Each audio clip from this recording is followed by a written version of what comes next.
অনেক দিন আমি বেঁচে থেকে আমার মানুষের উপর স্টিম রোলার চালাবো, এই ধরনের নিয়ত যখন হয়ে যায়, এই ধরনের জীবন সংক্ষিপ্ত জীবনকে যারা দীর্ঘ আশান্বিত হয়, তখনই সমাজের মধ্যে বিশৃঙ্খলা সৃষ্টি হয়। জুন্নুন মিসরি রহমাতুল্লাহ আলাইহি তাহকিক করে 2 নম্বরে এই কথাটি বলেছেন। চ্যানেলটি সাবস্ক্রাইব করে আমাদের সঙ্গেই থাকুন। জন্য মানুষের 2টা দিক আছে, একটা সরল পথ আর একটা বক্র পথ। এই জন্য মানুষ যখন সরল পথে চলার চেষ্টা করবে, আল্লাহ রাব্বুল আলামিন ওই মানুষগুলিকে সরল পথে উঠাইয়া দিবেন এবং পরিচালনা করবেন আমার আল্লাহ। আর মানুষ যখন আল্লাহকে ভুলে গিয়ে, রাসূলকে ভুলে গিয়ে যখন সে চলতে থাকবে, তখন তার জন্য সরল পথ আর থাকবে না, তার জন্য বাঁকা পথ, বক্র পথে সে পরিচালিত হবে। এবং বক্র পথে পরিচালিত অবস্থায় কোন মানুষ যদি ইহকালীন ত্যাগ করে, তার জন্য জাহান্নাম অবধারিত আছে কি নাই। সুতরাং আমি আজকের বিষয়টিকে অনেক চিন্তা ভাবনা করে আমি বিভিন্ন কিতাব দেখতেছিলাম কি বিষয়ের উপর কথা বলা যায়। তো একটা কিতাবের মধ্যে আমি একজন মনীষী, একজন আল্লাহর ওলি, তার জীবনী থেকে আমি কয়েকটা বিষয় দেখে আমাকে খুবই তাড়িত করলো যে এই বিষয়গুলি মনে হয় আজকের বিষয়ের সাথে খুব ভালো হবে।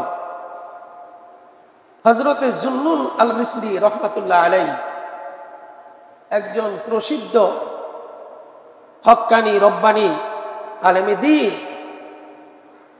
তার কিছু উক্তি তার কিতাবের মধ্যে লিপিবদ্ধ করা হয়েছে। এই উক্তিগুলি আমি আপনাদের সামনে পেশ করব। ওমা তাওফীকি ইল্লা বিল্লাহ।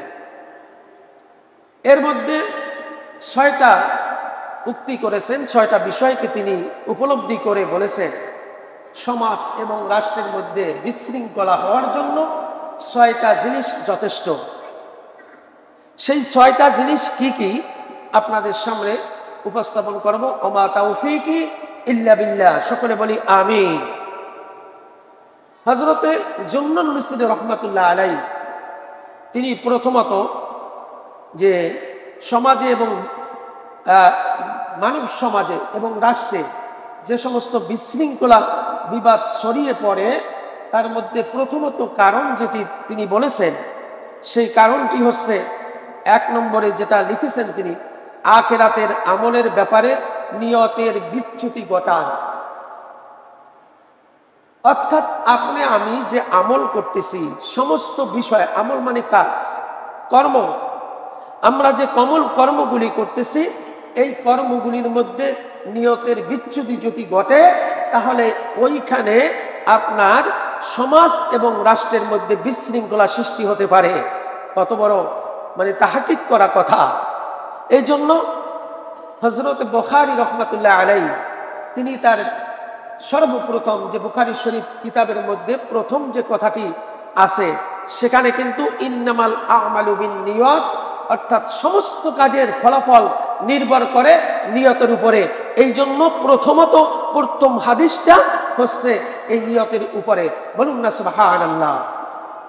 হযরত জুন্নুন মিসরি রহমাতুল্লাহ আলাইহি তিনিও দেখলাম যে এই বিষয়টিকে তিনি বলেছেন যে সমাজ এবং রাষ্ট্রের মধ্যে বিশৃঙ্খলা সৃষ্টি হওয়ার জন্য যদি যে সমস্ত মানুষেরা সহি নিয়ত করে, এই সহি নিয়তের বিপরীতে নিয়ত যদি বিচ্যুতি ঘটে, তাহলে সমাজেও বিশৃঙ্খলা হবে, রাষ্ট্রেও বিশৃঙ্খলা হবে, মানব সমাজেও বিশৃঙ্খলা সৃষ্টি হবে। জুন্নুন মিসরি রহমাতুল্লাহ আলাইহি এই উক্তিটি, এই ব্যাখ্যাটি তিনি করেছেন। বলুন না সুবহানাল্লাহ। হযরতে জুন্নুন মিসরি রহমাতুল্লাহ আলাইহি তিনি বললেন, মানুষ যখন কোনো দায়িত্ব নিজ কাঁধের মধ্যে নিতে চায়, তখন দায়িত্ব পাওয়ার পূর্বে নিয়ত আর দায়িত্ব পাওয়ার পরে নিয়ত এক যদি থাকে তাহলে অসুবিধা নেই। কিন্তু তার নিয়তের মধ্যে যদি বিচ্যুতি ঘটে, তাহলে এতেই সমাজে এবং রাষ্ট্রে বিশৃঙ্খলা সৃষ্টি হবে। এর একটা আমরা উদাহরণ দিতে পারি। যেমন আমাদের দেশে যখন নির্বাচন হয়, মানুষ সমাজের কল্যাণে যারা প্রতিনিধিত্ব করতে চান, তারা মসজিদের মেম্বারে এসে, মাদ্রাসার ওয়াজ নসিহতের সমাজে বসে, তারপর সেমিনারের স্টেজে বসে তারা বলে, আমাকে যদি চেয়ারম্যান মেম্বার করেন, এমপি করেন, তাহলে আমি আপনাদের সমস্ত দুঃখ এবং দুর্দশা দূর করে দিব। বলে কি বলে না? বলে কি বলে না? তারা বলে, এই সমস্ত নেতৃবৃন্দ তারা বলে, আমি যদি এমপি হতে পারি, চেয়ারম্যান হতে পারি, মেম্বার হতে পারি, তাহলে সমাজে কোনো বিশৃঙ্খলা থাকবে না, সমাজকে আমি একটা সুন্দর সমাজ উপহার দিব। এই রকমের বক্তৃতা করেই তারা কিন্তু মেম্বার, চেয়ারম্যান, এমপি, মন্ত্রী হয়। ঠিক না বেঠিক? প্রথম দিকের নিয়োগটা কিন্তু প্রত্যেকটা মানুষের এভাবে দেখেছি। কিন্তু যখন দেখা যায় যে সে নির্বাচনে পাশ করেছে, মেম্বার হয়েছে, চেয়ারম্যান হয়েছে, উপজেলার চেয়ারম্যান হয়েছে, মেয়র হয়েছে, এমপি হয়েছে, এমপি হওয়ার পরে কিন্তু তার এই নিয়তের বিচ্যুতি ঘটে যায়। আছে কি নাই? তার নিয়ত যেটা ছিল, সেই নিয়তটা আর পরবর্তীতে নির্বাচন হওয়ার পরে, দায়িত্ব পালন করার পরে আর সেই নিয়ত, সহি নিয়তটা আর দেখা যায় না।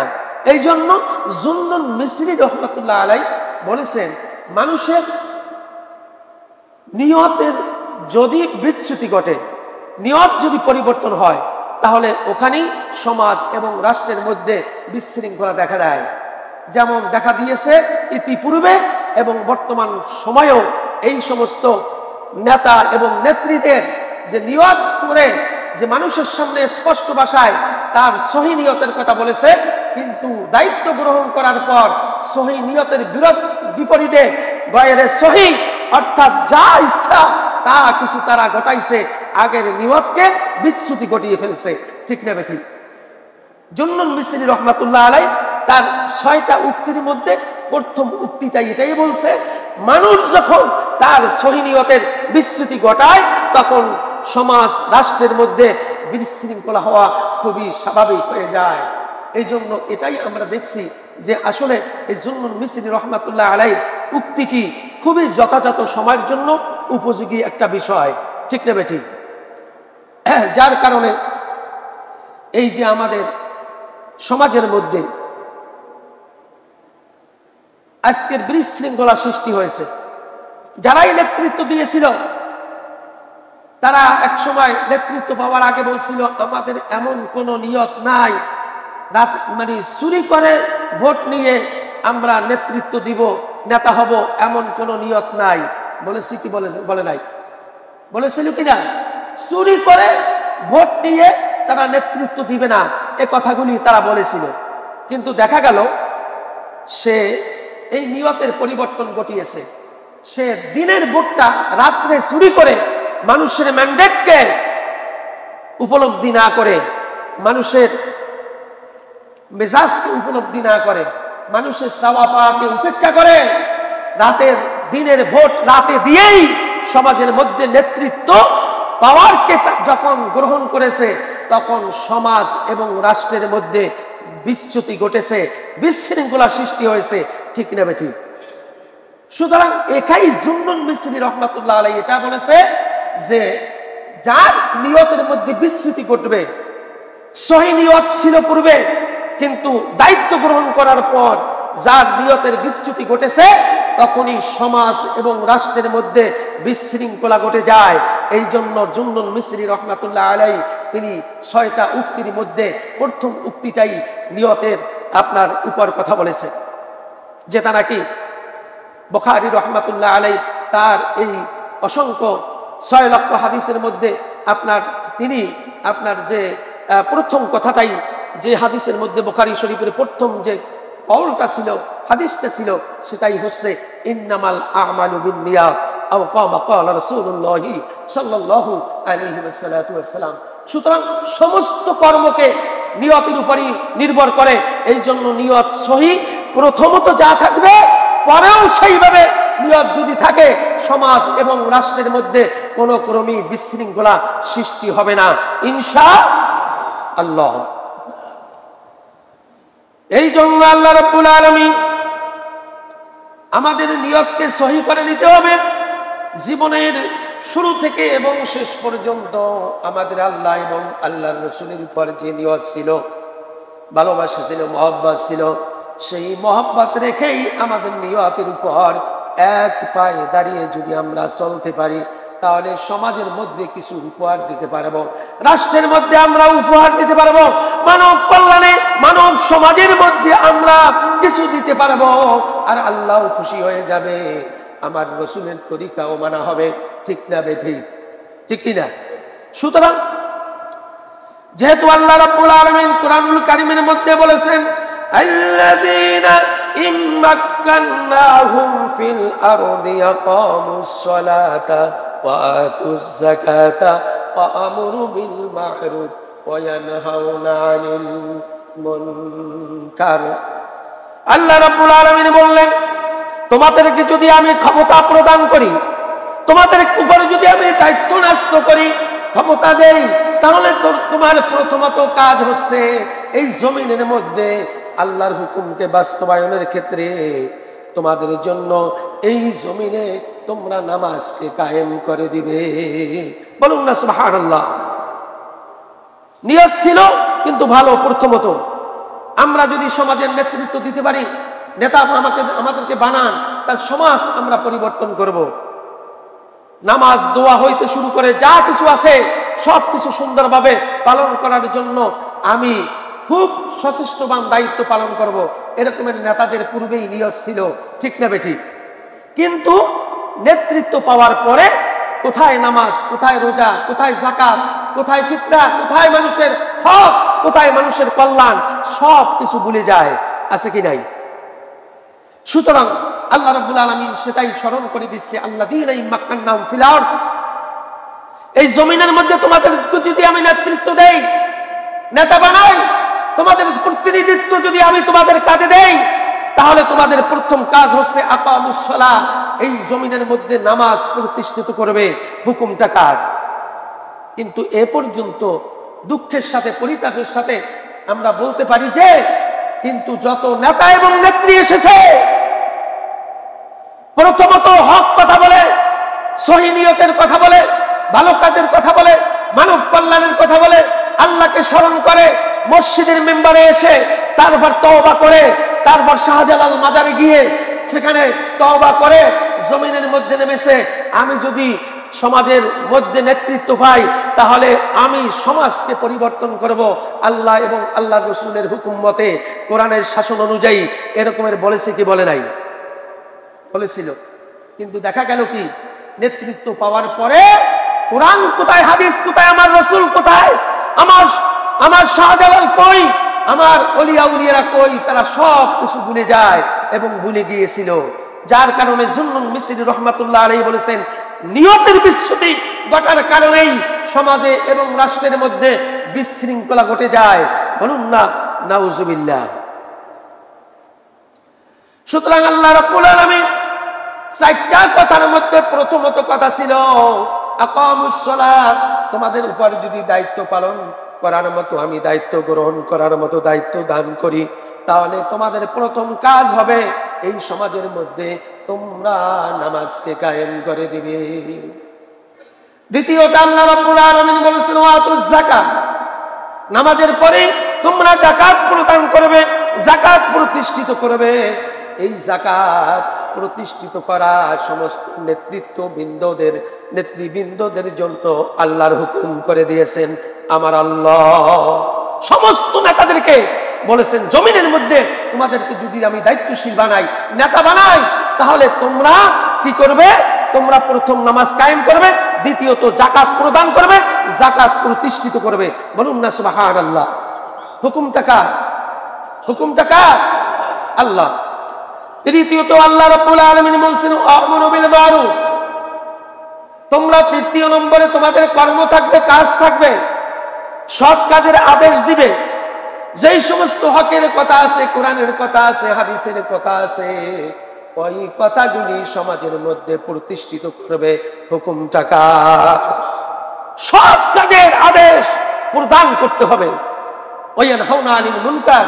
আর চতুর্থ নম্বরে তোমাদের কাজ হচ্ছে যে তোমরা কি করবে, অসৎ কাজের বাধা প্রদান করবে। যেখানেই অসৎ কাজ হয়, যেখানে অনিয়ম, যেখানে দুর্নীতি, যেখানে সন্ত্রাস, যেখানে মদ্যপান, যেখানে আল্লাহ বিরোধী, যেখানে রাসূলের তরিকা বিরোধী, সেখানে তোমরা দাঁড়িয়ে যাবে বুক পেতে এবং তার প্রতিহত তোমরা করবে।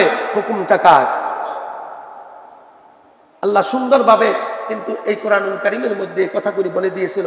এই নেতারা কিন্তু এই কথাগুলি প্রথমত শাহজালাল দরগায় গিয়ে বলে এসেছে সমাজের কল্যাণ করবে, আল্লাহর হুকুম মতো চলবে। মসজিদের মেম্বারে এসে ইমাম সাহেবকে বলছে আমার জন্য দোয়া করেন, আমি যদি সমাজের নেতৃত্ব পাই তাহলে আমি সমাজকে পরিবর্তন করব, আল্লাহ আল্লাহ রসুলের হুকুমকে পালনার্থে আমার জীবনকে বিলিয়ে দিব। এই কথা অনেক পূর্বেই অনেকে বলেছিল, নেতৃত্ব পাওয়ার আগেই, ঠিক না বেটি? কিন্তু আমরা দেখলাম কি, নেতৃত্ব পাওয়ার পরে তারা কি করেছে? তারা আল্লাহকে ভুলে গিয়েছে, আমার রসুলকে ভুলে গিয়েছে। আল্লাহর হুকুমের পরিপন্থী যত কর্ম আছে, যত অপকর্ম আছে, সব অপকর্মের মধ্যে লিপ্ত হয়ে আমার আল্লাহকে ভুলে যাওয়ার কারণে সমাজ এবং রাষ্ট্রের মধ্যে বিশৃঙ্খলা সৃষ্টি হয়েছে, ঠিক না বেটি? এই জন্য আল্লাহ রাব্বুল আলামিন এই সমাজকে, গুণের সমাজকে যদি পরিবর্তন করতে হয় তাহলে আল্লাহ রাব্বুল আলামিনের এই জীবনে, আমার জীবদ্দশায় আল্লাহর হুকুমকে পালনার্থে এমন নেতৃত্ব, এমন নেতা তৈরি করতে হবে যেই নেতা নেতৃত্ব পাওয়ার আগেই ছিল ইমানদার, মুনাফিক না, খাঁটি ইমানদার, পাঁচ ওয়াক্ত নামাজ পড়তো, যাকাত দিত, মানুষের হক আদায় করত, সমাজে বিশৃঙ্খলা হলে সেখানে বুক পেতে দাঁড়িয়ে যেত। এমন নেতৃত্ব বেছে নেওয়ার জন্যই আল্লাহ রাব্বুল আলামিন আমাদেরকে হুকুম করেছেন, ঠিক না বেঠি? তোমরা নেতৃত্ব কাদেরকে দিবে? তোমার নেতা আগে বাছাই করো।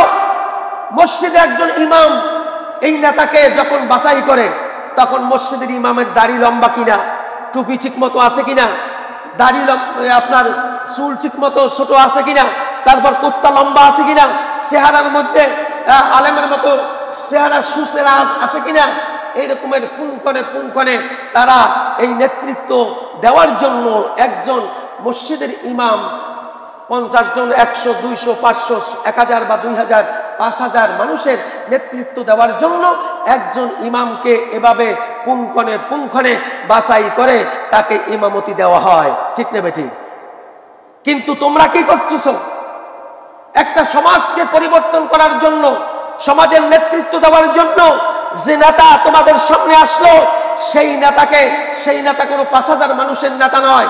একটা সমাজের মধ্যে লক্ষ লক্ষ মানুষের নেতৃত্ব যিনি দিবেন, সেই মানুষটাকে তোমরা একবারও যাচাই করো নাই। এই মানুষটা কি নামাজি? এই মানুষটা কি রোজাদার? এই মানুষটা কি মদ্যপান করে কিনা? এই মানুষটা কি মানুষের হক নষ্ট করেছে কিনা? এই মানুষটা দুর্নীতি করেছে কিনা? সুদের সাথে জড়িত কিনা?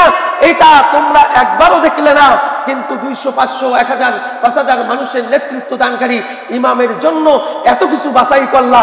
সমাজের লক্ষ মানুষের ইমামতির জন্য যাকে নেতৃত্ব বাছাই করলা, তার বিষয়টি তোমরা না দেখেই তাকে নেতৃত্ব দিয়ে দিলা। এটা তোমাদের জন্য দুর্ভাগ্য। এই নেতৃত্ব যখনই হবে তখন তোমাদের সমাজে এবং রাষ্ট্রে বিশৃঙ্খলা হবে। হয়েছে কি হয় নাই? হয়েছে কি হয় নাই? এই জন্য নেতৃত্ব বাছাই করতে হবে। জুন্নুন মিসরি রহমাতুল্লাহ আলাইহি তার কিতাবের এই কথাগুলি আমি পড়ে আজকের বিষয়টি আমি সুন্দরভাবে দেখলাম যে তার এই কথাগুলি বাস্তব ক্ষেত্রে আর মানে এই অবস্থায় খুবই উপযোগী কথা। বলুন না সুবহানাল্লাহ। এই জন্য আল্লাহ রাব্বুল আলামিন দ্বিতীয় নম্বরে জুন্নুন মিসরি রহমাতুল্লাহ আলাইহি তিনি বলছেন, জীবন মানুষের সংক্ষিপ্ত। এই সংক্ষিপ্ত জীবন হওয়া সত্ত্বেও মানুষ যখন দীর্ঘ আশা পোষণ করে তখন ওই সমাজ এবং রাষ্ট্রের মধ্যে বিশৃঙ্খলা হয়। বলুন না সুবহানাল্লাহ। কত সুন্দর কথা তিনি বলছেন। 2 নম্বরে বলছেন যে জীবনটা মানুষের হচ্ছে সংক্ষিপ্ত। এই সংক্ষিপ্ত ক্ষুদ্র অল্প সময়, আখিরাতের তুলনায় দুনিয়ার কোনো সময়ই না, ঠিক না বেঠি? আখিরাতের তুলনায় কয়েক সেকেন্ড। এই সংক্ষিপ্ত জীবনটাকে যখন মানুষ দীর্ঘ আশা পোষণ করে, আমি অনেক দিন বাঁচবো, অনেক দিন নেতৃত্ব করব, অনেক দিন আমি বেঁচে থেকে আমার মানুষের উপর স্টিম রোলার চালাবো, এই ধরনের নিয়ত যখন হয়ে যায়, এই ধরনের জীবন সংক্ষিপ্ত জীবনকে যারা দীর্ঘ আশান্বিত হয়, তখনই সমাজের মধ্যে বিশৃঙ্খলা সৃষ্টি হয়। জুন্নুন মিসরি রহমাতুল্লাহ আলাইহি তাহকিক করে 2 নম্বরে এই কথাটি বলেছেন। বলুন না সুবহানাল্লাহ। বলে সেটা কিভাবে? সেটা দেখেন, বাস্তব ক্ষেত্রে আমি মিলিয়ে দেখেছি। আমরা এই দুনিয়াতে কেউ বেঁচে থাকবো না, ঠিক না বেঠিক? আল্লাহ বলেছেন কুল্লু নাফসিন যায়কাতুল মাউত, তোমাদের প্রত্যেককে এই জীবন উৎসর্গ করতে হবে এই দুনিয়া থেকে, ঠিক না বেঠিক? মৃত্যুর স্বাদ থেকে মৃত্যু গ্রহণ ছাড়া তোমাদের কোনো উপায় নেই। আল্লাহ পাক স্পষ্ট ভাষায় কোরআনুল কারীমের মধ্যে বলে দিয়েছেন, তোমরা এই দুনিয়াতে বেঁচে থাকতে পারবে না, তোমাদেরকে দুনিয়া থেকে চলে যেতে হবে, প্রত্যেকটা জীবনকেই চলে যেতে হবে। কুল্লু নাফসিন যায়কাতুল মাউত, সমস্ত নফস, সমস্ত জীবনকে এই দুনিয়া ছেড়েই চলে যেতে হবে। হুকুমটা কার? আল্লাহ। তাহলে আমরা সেটা চিন্তা না করে আমি মনে করছি আমি অনেক বছর বাঁচব। ফিরআউন যখন মনে করেছিল, রাষ্ট্র ক্ষমতায় যখন ফিরআউন এসেছে, ফিরআউন বলেছে আমি দুনিয়ার থেকে যাব না, আমি বেঁচে থাকবো, আজীবন আমি থাকবো। এইটা মনে করেই মানুষের উপর সর্বপ্রথম যখন হামানের কাছে পরামর্শ চাইল, হামান বলল যে তোমাকে এইটা যদি খোদা দাবি করতে হয়, রাষ্ট্র ক্ষমতার প্রধান হিসাবে খোদা যদি তোমাকে শাস্তি হয়, তাহলে সমাজের মধ্য থেকে দিন শিক্ষাকে, ধর্ম শিক্ষাকে উঠিয়ে দিতে হবে, ঠিক না বেঠিক? এটা ফিরআউনের, হামান থেকে, ফিরআউনের যে প্রধানমন্ত্রী, সেই প্রধানমন্ত্রী হামান এই উপদেশটা দিয়েছিল। তখন ফিরআউন বলল কেন? বলে হুজুর, এই জন্যই আপনার ধর্ম শিক্ষা উঠিয়ে দিতে হবে। কারণ হলো ধর্মীয় শিক্ষা যদি উঠিয়ে না দেন, তাহলে ধর্মীয় অনুশাসন মানুষের অন্তঃকরণে যতক্ষণ থাকবে ততক্ষণ পর্যন্ত আপনার এই খোদাগিরি কেউ মানবে না। যেহেতু ধর্মে লেখা আছে খোদা একজন, দ্বিতীয় কোনো খোদা নাই, ঠিক নেবে ঠিক। পরামর্শ দিয়েছে হামান, হামানের পরামর্শ গ্রহণ করেছে আপনার ফিরআউন। এই ফিরআউন গ্রহণ করার পরে সমাজ থেকে, রাষ্ট্র থেকে ধর্মীয় শিক্ষা তিনি উঠিয়ে দিলেন, যেটা ইতিপূর্বেই আমার এই বাংলাদেশের সমাজ থেকে, রাষ্ট্র থেকে ধর্মীয় শিক্ষাকে বিকৃত করে ভারতীয় পাঁচাগাকুরামদের, নাস্তিক মুরতাদ মুশরিকদের ধর্মীয় শিক্ষাকে ধর্মের পরিবর্তে আমাদের সমাজের ছাত্র শিক্ষকদের মধ্যে ঢুকিয়ে দিয়েছে এই জালেম সরকার, ঠিক না বেঠিক? আমি মিথ্যা বলেছি? আমরা আন্দোলন করেছি। একটা মাদ্রাসার মধ্যে, মাদ্রাসার কিতাবের মধ্যে যদি ডোল, ঢাক ডোল সেখানে শিক্ষা করার জন্য, সেখানে ডাক ডোল আপনার সেই কিভাবে গ্রহণ করবে, কিভাবে ডাক বাজাইতে হয়, ঢোল বাজাইতে হয়, সেই ছবি যদি মাদ্রাসার কিতাবের মধ্যে দেওয়া হয়, এর চেয়ে নির্লজ্জ, এর চেয়ে বেহায়াপনা, এর চেয়ে ইসলামকে বিচ্যুতি ঘটানোর আর কি হতে পারে আমার জানা নাই, ঠিক না বেটি? এই দুঃসাহস দেখিয়েছে এই জালেম সরকাররা, যারা বলেছিল আমরা চুরি করে ক্ষমতায় আসবো না, আমরা ওই নিয়ত আমাদের নাই। তারাই ওই নিয়ত যেটা পূর্বে ছিল, এই নিয়তের বিচ্যুতি ঘটিয়ে দিনের ভোটটাকে রাত্রে চুরি করে সমাজের মানুষের কাঁধে চাপিয়ে বসার কারণে সমাজে আজকে বিশৃঙ্খলা হয়েছে, হাজার হাজার মানুষের তাজা প্রাণ দিতে হয়েছে, ঠিক না বেঠিক? মুসলমান, এখনো তোমাদের কানে পানি দিয়ে তোমাদের স্মরণ করা উচিত, তোমরা মুসলমান জাতি, তোমরা ইসলামের পক্ষে থাকা উচিত। যেহেতু তোমরা আল্লাহ রসুলকে ভালোবাসো, তোমরা আল্লাহর হুকুমকে ভালোবাসো, সুতরাং আল্লাহর হুকুম, রসুলের তরিকার পরিপন্থী কোন নেতা, কোন নেত্রী যা কিছু করবে সমস্ত কিছু তোমরা বুক পেতে তোমাদের জীবনকে উৎসর্গ করে তারপর প্রতিহত করবে। হুকুমটা কার? ওয়ায়ানহাউনা আনিল মুনকার, অসৎ কাজকে বাধা প্রদান করতে হবে, এটা আল্লাহর হুকুম, এটা কোনো বানানো কথা নয়। সুতরাং সমাজ এবং রাষ্ট্রকে যারা কলঙ্কিত করতে চায়, আল্লাহর হুকুমের পরিপন্থী কোন সমাজ ব্যবস্থা চায়, তাদের বিরুদ্ধে রুখে দাঁড়ার সময় এসেছে, ঠিক কিনা বেঠিক?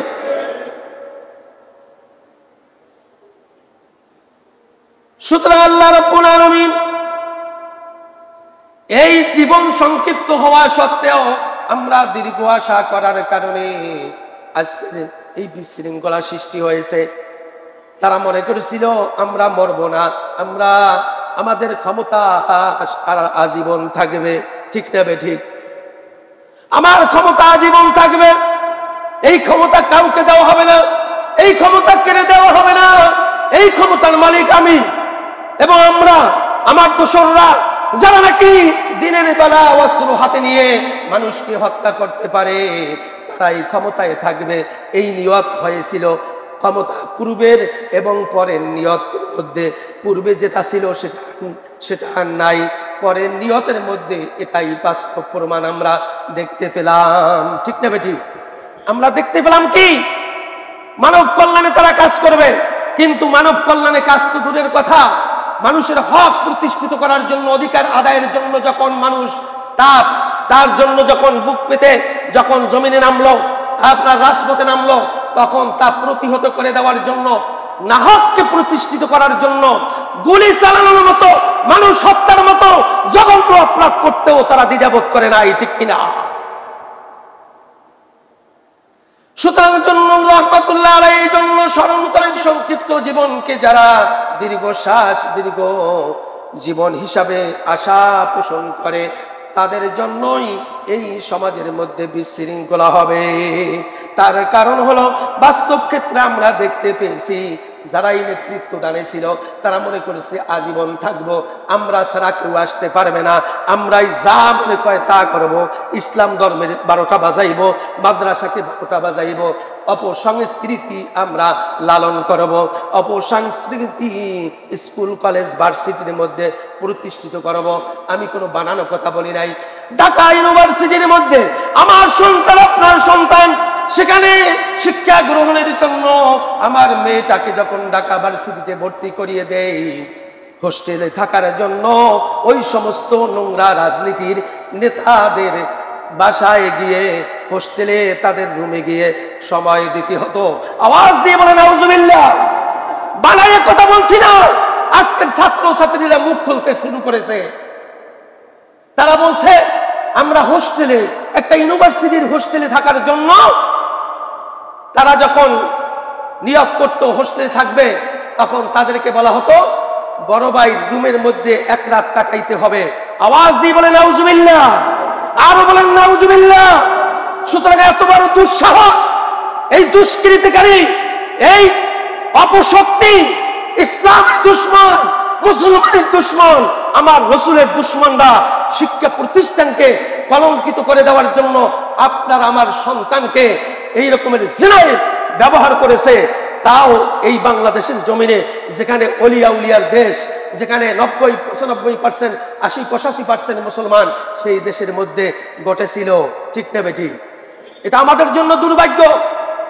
মানুষ আপনাদের কানে পানি দিয়ে বুঝানো উচিত, এই দলটা এমন নোংরা দল, ছাত্র সমাজের মধ্যে ছাত্র কলঙ্কিত করেছে, সমাজকে কলঙ্কিত করেছে, স্কুল কলেজ ভার্সিটিকে কলঙ্কিত করেছে। তারা ঢাকা জাহাঙ্গীরনগর ইউনিভার্সিটিতে তখন 50টা মেয়েকে ধর্ষণ করে তারা আপনার সেঞ্চুরি উদযাপন করেছে। আমি কি বানাইয়ে বললাম? আমি কি বানাইয়ে বলেছি? কত বড় নোংরা এই দলটা, কত বড় দুঃসাহস এই দলটা, কত বড় আল্লাহ দ্রোহী এই দলটা, কত বড় আল্লাহর দুশমন, আমার রাসূলের দুশমন। জিনা করা হচ্ছে কবিরা গুনাহ। একবার জিনা করলে আপনার জিন্দেগিতে যতক্ষণ পর্যন্ত ক্ষমা না চাইবে ততক্ষণ পর্যন্ত, যাকে উভয় যদি জিনায় সম্মত থাকে, উভয় যদি আল্লাহর কাছে ক্ষমা চায়, তাহলে হয়তোবা আল্লাহ মাফ করতে পারেন। কিন্তু জোরপূর্বক যদি কারোর সাথে জেনা করা হয়, ওই জোরপূর্বক জেনার কারণে যেই ব্যক্তি জোর করেছে তার জেনার গুনাহ কশ্চিনকালেও ক্ষমা চাইলেও, তওবা করলেও মাফ হবে না। ঠিক না বেটি? সুতরাং সেই জোরপূর্বক আমার আপনার কন্যা সন্তান স্কুল কলেজ ইউনিভার্সিটিতে যখন আমি দিয়েছি শিক্ষা গ্রহণের জন্য, অনুপায় হয়ে ওই সমস্ত দুঃসাহসী এবং নোংরামি রাজনীতির ছাত্রদের কাছে আজকে আমার সন্তানরা নষ্ট হয়েছে। ঠিক নেবে? ঠিক। সুতরাং তোমাদের বোঝা উচিত আমার আপনার সন্তান কোথায় যাচ্ছে, কোন রাজনীতি করছে, ওই ছাত্রলীগ নামে দুঃসাহসী এবং দুর্ভাগা অন্যায়কারী ছাত্রলীগ রাজনীতি সাথে আমার সন্তান জড়িত আছে কিনা আজকের তালাশ করার সময় এসেছে। ঠিক নেবে ঠিক? ছাত্রলীগ রাজনীতি এরকমের 50টা মেয়েকে ছাত্রীকে দর্শন করার পর সেঞ্চুরি উদযাপন করার মতো দুঃসাহস যারা করেছে বাংলার জমিনে, এই ছাত্রলীগ আমরা চাই কি চাই না? কেউ চাই না আমরা। ঠিক নেবে ঠিক? আওয়াজ দিয়ে বলেন। তাও রাষ্ট্রপ্রধানদের কর্ণে কুহুরে ঢোকে নাই। তাদের যেহেতু দলের লোক, এই জন্য তাদের কোনো বিচার হয় নাই। ঠিক নেবে ঠিক?